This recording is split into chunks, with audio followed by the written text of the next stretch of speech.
자, 안녕하세요. 오늘 21강 시간이 되겠는데요. 문제 38번 되겠습니다. 문제 38번이요. 자, 요것도 중요합니다. 알아두시대요. 민원 1회 방문 처리제 의의와 실시 배경 그리고 주요 내용에 대해서 논술하시오. 민원 1회 방문 처리제입니다. 거기 목차 답날 한번 보실까요? 민원 1회 방문 처리제 시행.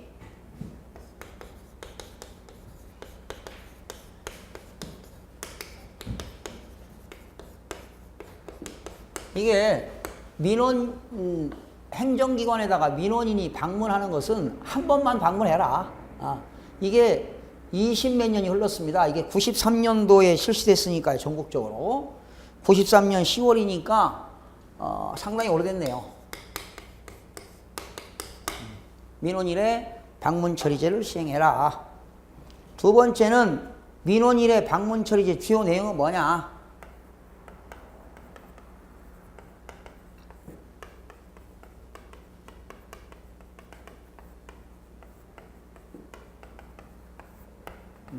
이런 것들은 뭐냐 하는 겁니다. 자, 먼저 민원 1회 방문 처리제를 시행에는 시행 배경이 나왔죠? 답안 작성 볼까요? 시행 배경.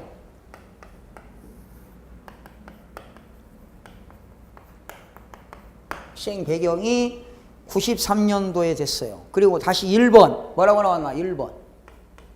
민원 1회 방문 처리제 의미가 나왔죠? 의미. 의미 한번 볼까요? 좋아. 의의와 실시 배경. 여러분이 알아서 답안 작성하세요.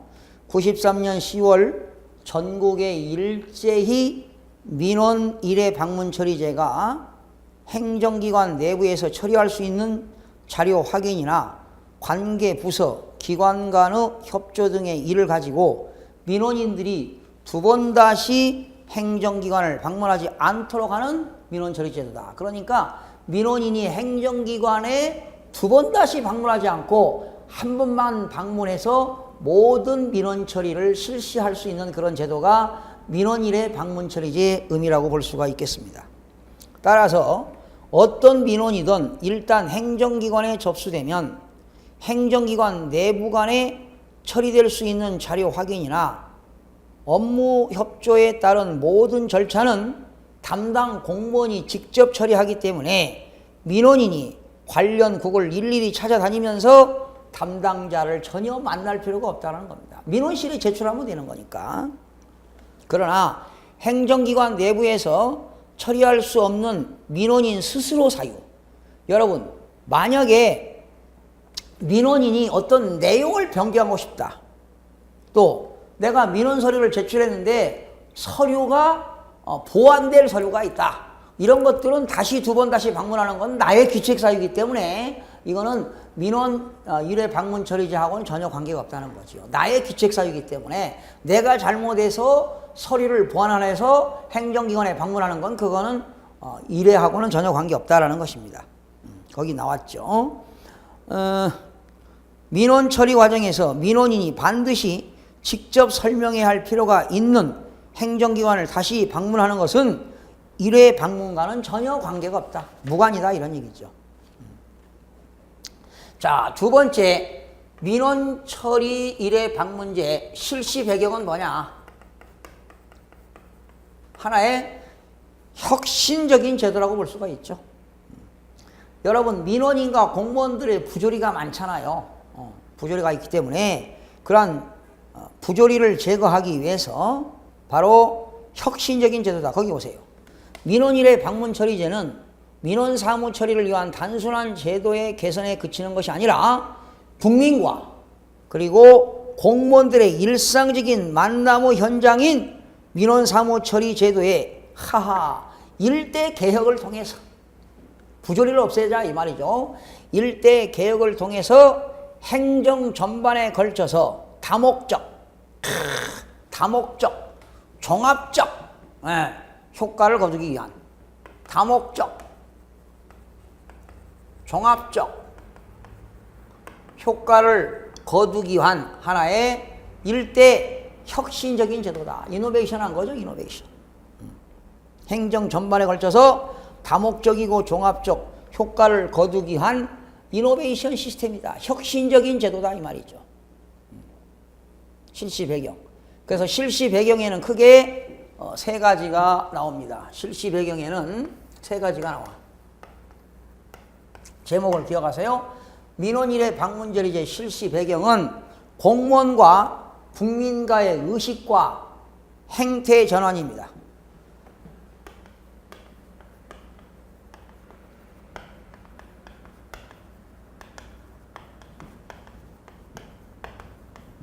공무원과 국민의 행태, 의식과 행태를 전환한다. 행태 의식 전환입니다. 의식과 행태 전환. 과거 공무원은 민원 업무 자체를 하나의 특권으로 생각했어요. 오랫동안 공직사의 관행으로 고질화되어 온 잘못된 행태를 근원적으로 제거시키는 한편 민원인은 민원을 접수시키고 나면 의뢰이 여러 번에 걸쳐서 민원 처리 부서를 찾아다니면서 직접 해결하는 것을 당연한 것으로 받아들여온 생각과 관행을 바꾸게 했다라는 것입니다. 바로 국민과 공무원과 국민의 의식, 행태 전환입니다. 의식을 바꾸자 이 말이죠. 과거에는 민원인들이 당연히 공무원을 쫓아다니면서 해결하려고 했다는 거죠. 그러나 이제는 아니라는 겁니다. 생각과 관행을 바꾸게 했다. 두 번째, 행정문화의 선진화 촉진입니다.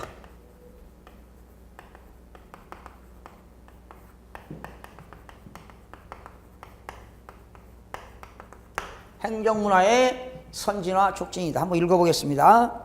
제도의 시행으로 모든 민원을 1회 방문으로 처리해야 하므로 과중된 부담을 민원 구비 서류 감축. 자, 민원 구비 서류 감축. 줄쳐보세요. 민원 구비 서류를 줄인다. 그리고 모든 행정 규제를 완화한다. 그리고 행정 전산망 조기 구축 등으로 해결함으로써 행정의 생산력을 제고하게 된다. 또한 민원 처리 과정에서 민원인과 개별 접촉이 없어짐으로써 부조리 요인이 없어지는 등 민원 사무 처리에 임하는 공무원의 의식과 자세를 근본적인 혁신시키고 맑고 깨끗한 공직 풍토를 조성, 행정문화의 선진화에 기여한다. 공무원들의 의식과 자세를 근본적으로 혁신시켜 맑고 깨끗한 공직사의 풍토를 조성한다. 깨끗한 공직사의 풍토를 조성한다. 행정문화의 선진화 촉진이다. 세 번째는 경제 활성화 유도입니다.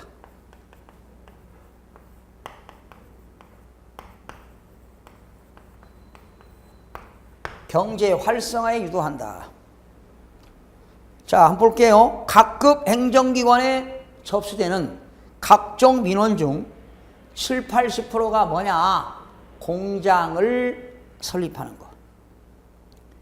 기업 경제활동과 관련된 민원이거나 개인의 경제활동과 관련된 민원임을 감안할 때 민원인의 잦은 행정기관 방문에 따른 불평과 부담의 최소한을 통하여 민원 업무에 필요한 시간과 경비를 크게 절감시킴으로써 경제활동 활성화에 직접적으로 기여하게 된다. 그렇죠. 민원인들이 행정기관에 자주 방문하면 시간적, 경제적 손실이 많다는 겁니다. 국가적으로 손실이다 이 말이죠. 그래서 민원인들이 한 번만 방문해서 모든 행정 서비스를 제공받을 수 있도록 해서 경제활동의 활성화에 직접적으로 기여하게 된다. 이것이 경제 활성화 유도가 되겠습니다. 그러니까 실시 배경은 공무원과 국민의 의식의 행태 전환, 두 번째 행정문화의 선진화 촉진, 세 번째는 경제 활성화의 유도, 이런 것들이 실시 배경이 되겠습니다. 세 번째 대상 민원은 뭐냐? 대상 민원, 창구 직결 민원은 그렇죠. 거기 민원 일의 방문 처리제는 민원인이 행정기관을 한 번 방문함으로써 모든 민원을 처리하는 제도로서 과거부터 창구 직결 민원은 일의 방문으로 처리하는 것이 제도화 왔었다. 이와 함께 민원 일의 방문 처리제의 시행으로 처리기간이 2일 이상 소요되는 각종 복합 및 여러분 처리기간이 있는 것은 뭐라고 하죠? 유기한 민원이라고 합니다. 행정기관이 취급하는 진정, 고소 등 이 제도에 따라 처리되게 될 것이며 따라서 행정기관에 접수되는 모든 민원은 민원일의 방문 처리제의 정신과 처리 절차에 따라서 처리된다고 하겠다. 여러분 민원일의 방문 처리제는요 유기한 민원이 있어요. 과거에는 창구 직결 민원이 있었어요.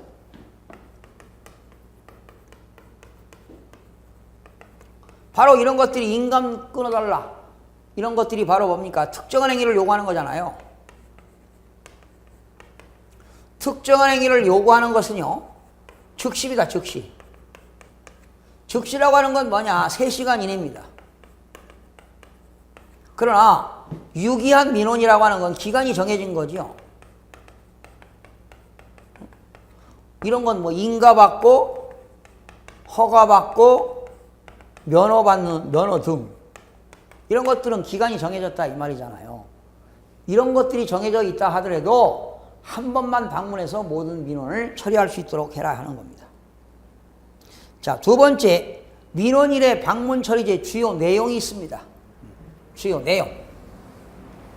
내용에는 어느 것들이 있는가?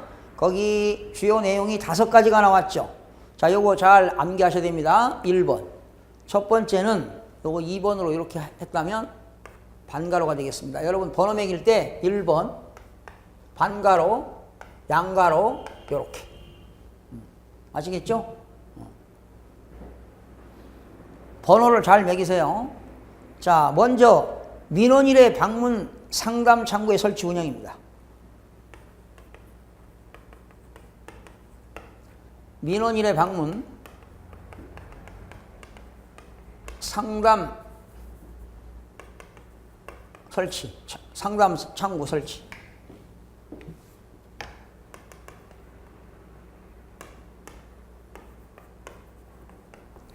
민원일의 방문 상담 창구를 설치하는 거. 거기는 뭐냐? 전담 직원을 배치한다는 거죠. 그래서 그 민원인들에게 충분한 안내와 상담을 실시한다. 그리고 각종 정보를 제공한다. 그리고 민원인들이 한 번만 방문할 수 있는 구비 서류를 안내 지원한다. 이런 것들이 민원일의 방문 상담 창구와 설치가 되겠습니다. 두 번째는 민원 후견인을 지정합니다.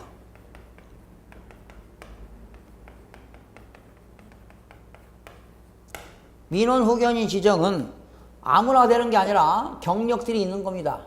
풍부한 공무원을, 행정 경험이 풍부한 공무원을 후견인으로 지정하고 있습니다. 또한 민원인과 직접 또는 전화로 면담하여 민원 해결에 후견인이 협조해 줍니다. 세 번째는 민원 실무 심의회의가 있습니다.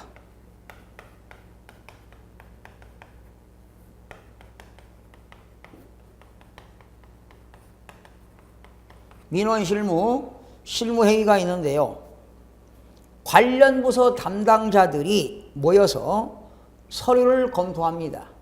어떻게 민원 처리를 할 건가, 처리 방법과 기간 등을 협의합니다.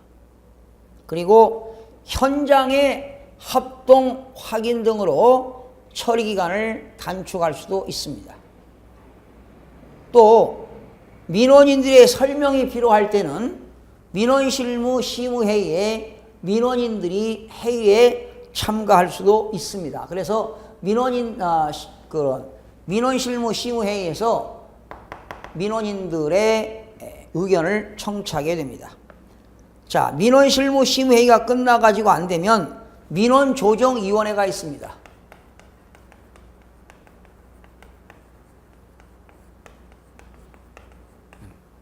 민원조정위원회에서는 이 민원실무심의회의에서 불가 결정의 타당 여부를 심의합니다.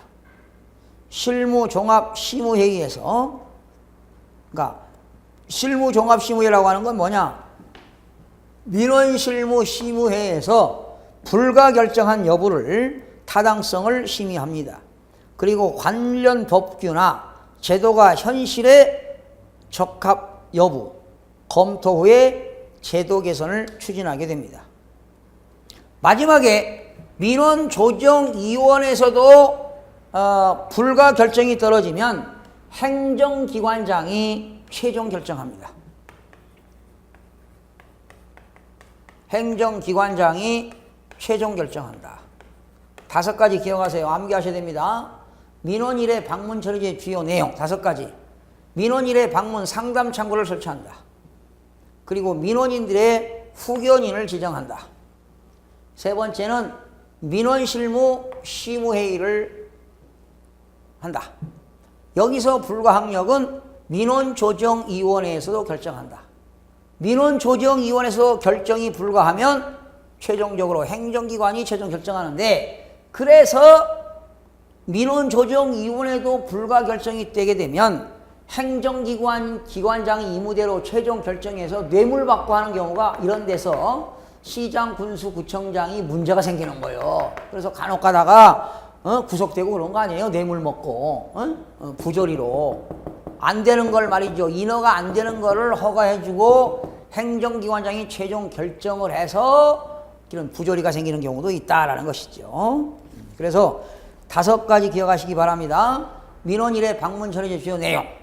첫 번째, 민원 1회 방문 상담 창구를 설치한다. 민원 후견인을 지정한다. 민원 실무 심의회의를 연다. 민원 조정위원회를 연다. 그리고 여기서 불가 처분 당한 것은 행정기관장이 최종 결정한다. 이런 것들이 되겠습니다. 자, 이제 39번으로 넘어갑니다.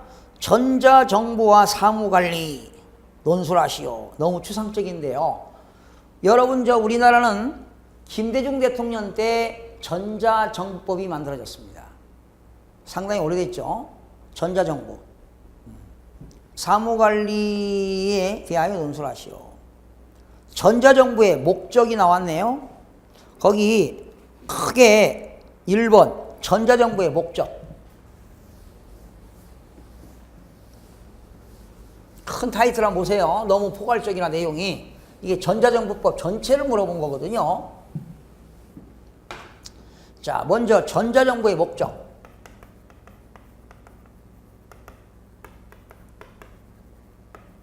이 전자정보의 목적은 법이 전자정보법입니다. 목적. 2번째는 전자정보의 개념.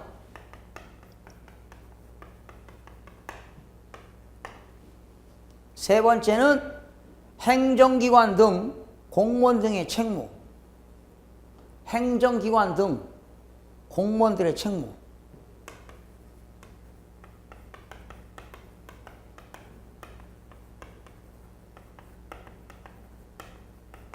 여러분, 행정기관에도 권리 의무가 있어요.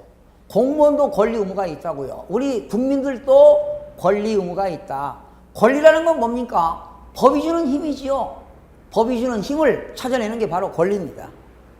4번째, 전자정보의 원칙.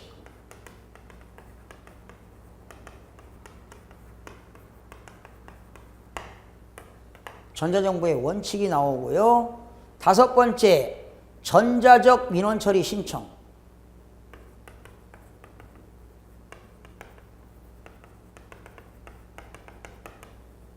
민원처리도 다 뭐 해라? 전자로 해라. 이게 바로 다 전자문서 아니겠습니까? 문서에도 원칙은 전자문서고 외외는 종이문서입니다.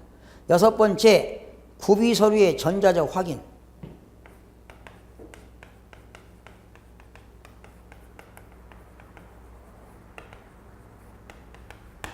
자, 전자정보에 대해서 한번 목차를 만들어 봤어요. 전자정보의 목적, 전자정보의 개념, 행정기관과 공무원의 책무, 전자정보의 원칙, 전자적 민원 처리 신청, 구비 서류의 전자적 확인 이렇게 해서 6가지로 만들어 봤는데요. 전자정보의 목적이 나옵니다. 전자정보의 목적은 행정 업무를 다 뭘로 하는 거예요? 전자적으로 처리하는 거죠. 전자적으로 처리하기 위한 기본 원칙, 절차, 추진 방법 등을 규정함으로써 전자정보를 효율적으로 구현하고 그리고 행정의 생산성, 투명성,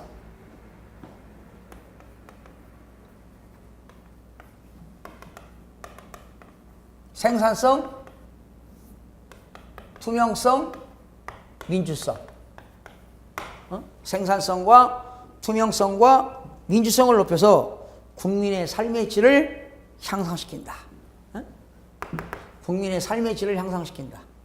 전자정보의 목적은 바로 뭐냐?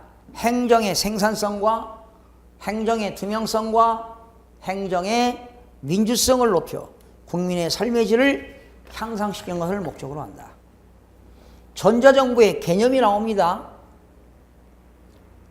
전자정보란 IT죠, IT. IT가 뭐예요? 정보기술입니다. Information Technology. 정보기술을 활용하여 행정기관과 공공기관의 업무를 전자화하여 행정기관 등의 상호간의 행정 업무 및 국민에 대한 행정 업무를 효율적으로 수행하는 정보를 말한다. 행정 업무를 효율적으로 수행하는 정보를 말한다. 세 번째, 행정기관 등 및 공무원의 책무입니다. 첫 번째, 여기는 전자정보의 구현 촉진인데요. 전자정보 구현 촉진. 두 번째는 정보기술 활용 능력 배양.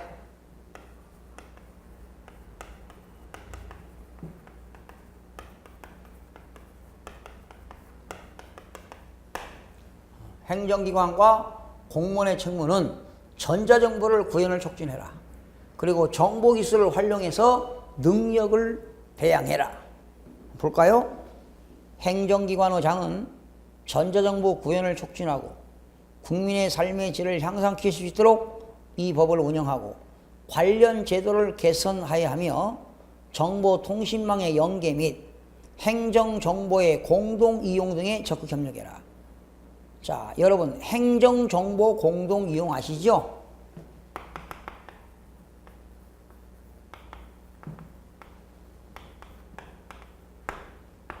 여러분 이제는 모든 서류가 간소화됐어요.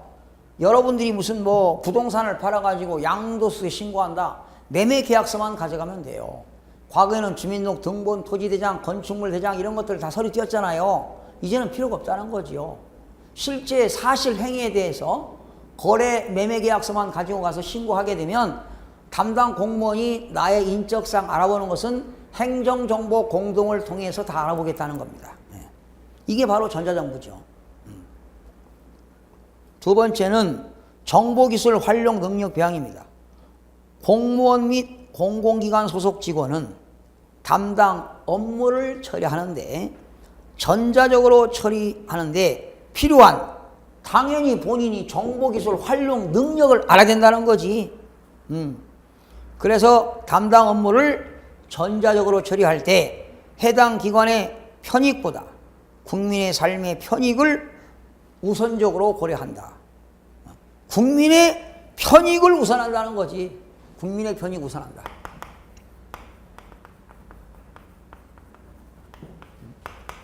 그러니까 서류를 간소화한다는 거지요. 간소화해서 행정 서비스를 질을 높이겠다. 정책의 품질을 높이겠다는 겁니다.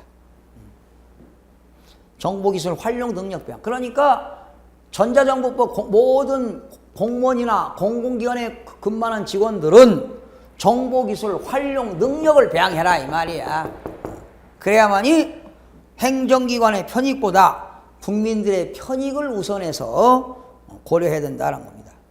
네 번째, 전자정보의 원칙 나왔습니다.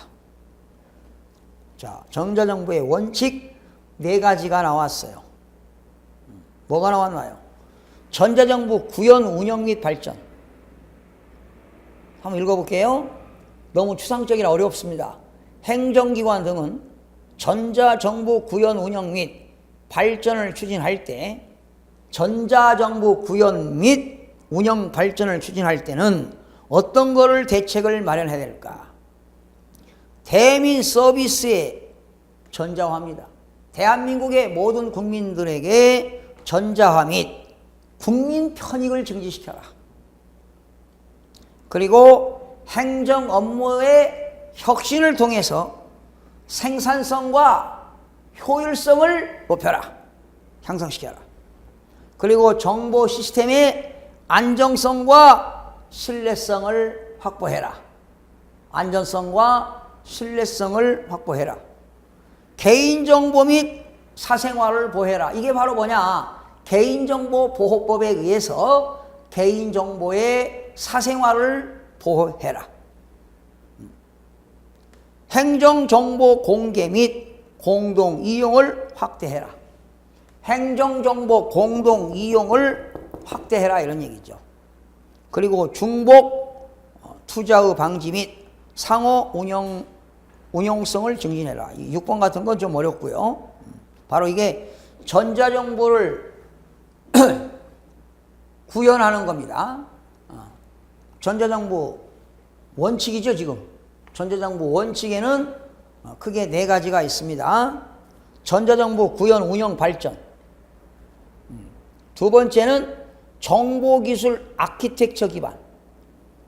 여러분, 아키텍처는 게 뭐예요?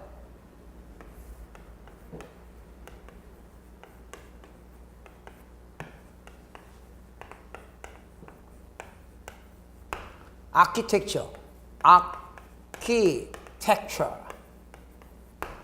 정보기술은 어떤 아키텍처라고 하는 건 건축 기술 같은 걸 얘기하는 거죠.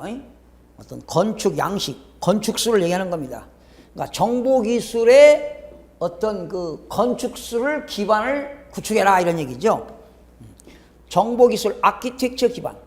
행정기관 등은 전자정부 구현, 운영 및 발전을 추진할 때 정보기술 아키텍처를 기반으로 해야 된다. 정보기술을 아키텍처, 어떤 건축술을 높여라. 그러니까 정보기술 수준을 높여라 이런 얘기죠. 아키텍처. 직역하면 건축 양식 이런 걸 아키텍처라고 하죠. 건축술. 세 번째, 행정정보의 공동 이용이 되겠습니다. 행정기관장은 상호 간의 행정정보의 공동을 통해서 전자적으로 확인할 수 있는 사항을 민원인들에게 제출하도록 요구해서는 안 된다. 그래서 여러분들이 행정서식을 거기다 제출할 때 당사자는 본인은 행정정보 공동 이용을 공무원이 열람할 수 있도록 사인을 하도록 되어 있습니다. 체크를 하도록 되어 있어요. 그러면 공무원이 행정정보 공동 이용에 따라서 내 필요한 이런 문서를 열람할 수 있다는 거지요. 내가 제출하지 않고. 그러니까 공무원들은 민원인들에게 서류를 제출해서는 안 된다 이런 얘기죠. 네 번째, 개인정보의 제한적 사용입니다. 의사에 반하여 사용해서는 안 된다. 거기 보세요. 행정기관 등이 보유 관리하는 개인정보는 법령에서 정하는 경우를 제외하고는 당사자의 의사에 반하여 사용되어서는 아니 된다. 여러분, 행정기관에 근무하는 공무원이라고 해서 내 인적사항을 업무에 관계없이 열람할 수 있나요? 안 돼요. 열람하게 되면 몇 월 며칠 몇 시에 누가 열람한 게 다 근거가 있거든요. 열람할 수 없습니다. 개인정보를 제한적으로 사용해라. 다섯 번째, 전자적 민원 처리 신청입니다. 전자적으로 전자문서를 신청할 수 있죠.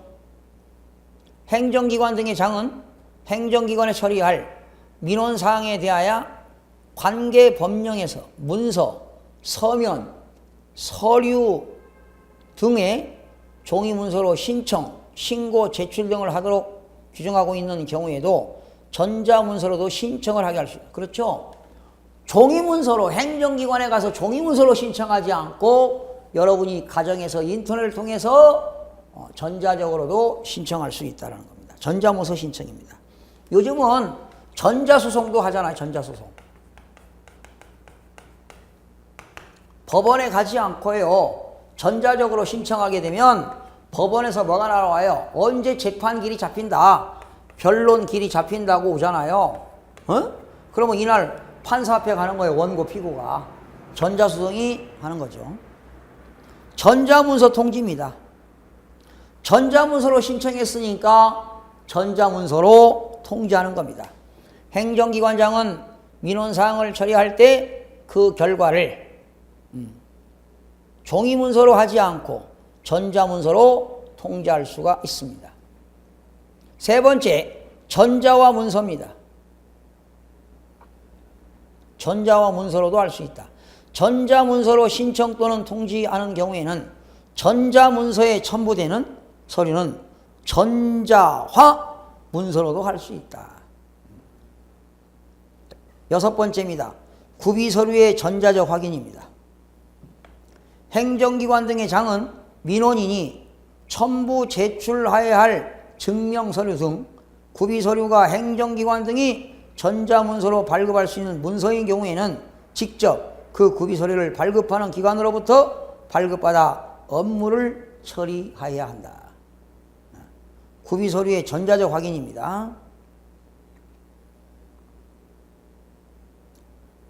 행정기관 등의 장은 민원인이 첨부하고 제출해야 하는 징빙서류 등 구비서류가 행정기관 등이 전자문서로 발급할 수 있는 문서인 경우에는 직접 그 구비서류를 발급하는 기관으로부터 발급받아 업무를 처리해야 한다. 요즘은 구청 같은 데 가면 여러분들이 토지대장이라든가 건축물대장 그리고 등기사항 전부증명서도 1,000원만 넣으면 나오잖아요. 그러나 등기소에 가서 등기사항 전부증명서 열람할 때는 1,200원을 내야 되는데 그 기계에다가 넣게 되면 1,000원이면은 서류를 발급받을 수가 있다. 이런 내용이 되겠습니다. 자, 이렇게 해서 이 시간에는 좀 추상적인데요. 여러분, 이거는 시험 범위는 아닌데 제가 일부러 문제를 만들어 봤어요. 왜? 이 사무관리가 다 전자정보, 전자적으로 다 처리하잖아요. 문서가. 원칙은 뭡니까? 문서가. 전자문서예요. 외외가 종이문서라고요. 그래서 전자정보와 사무관리에 대해서 좀 포괄적으로 문제를 한번 만들어 봤는데요. 이거 문제 39번 문제는 우리 교재 없어요. 교재 없고요. 제가 문제를 만든 거기 때문에 혹시 몰라서 한번 넣어놨으니까 여러분이 역시 이것도 한 16분 정도, 15분에서 16분 정도, 너무 추상적인 거니까 방대한 내용을 쓰지 마시고요. 여러분들이 15분이나 16분 정도로 답안지를 한번 작성해 보세요. 모범 답안을. 그래서 필요한 것들은 좀 여러분들이 좀 공부를 하시면 되겠고요. 다음 시간에는 40번도 마찬가지입니다. 국민 제한 규정. 이것도 책이 없어요. 근데 혹시 이 민원 처리에 대해서 국민들이 조언이 있으면 제안을 또 낼 수 있거든요. 행정기관에. 그래서 제한 규정에 대해 논술을 하시오. 그리고 41번도 전자문서 시스템과 행정정보 시스템, 업무관리 시스템을 약술하시오. 국민제한 규정도 한 번도 출제가 안 됐는데 교재는 없는데요. 제가 문제 만들어 봤고요. 마지막 42번 공공기관 정보 공개의와 내용에 대해서 논술하시오. 이것도 책이 없는데요.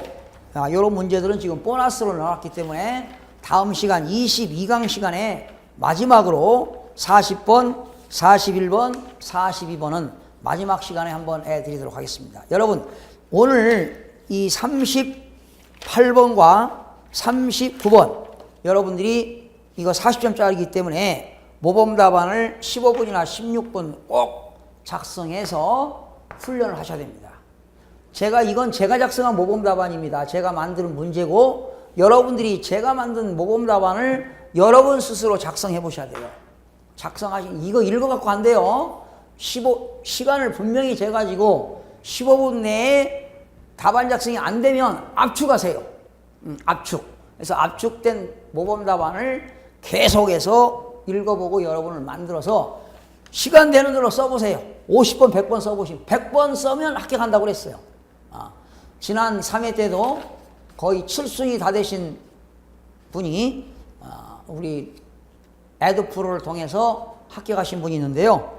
저한테 레슨을 받았죠. 수업 시간에 강의 듣고 또 답안 작성하고 강의 듣고 답안 작성해서 내가 모범 답안을 작성해서 훈련을 해드렸어요. 이런 건 쓰지 말고 이런 답안을 작성해라. 그러니까 제가 작성한 모범 답안 가지고 훈련을 하셔야 여러분 분명히 합격할 수 있다는 걸 상기시켜 드리는 겁니다. 마지막 시간에 한번 또 여러분 찾아뵙겠습니다. 여러분 수고하셨습니다.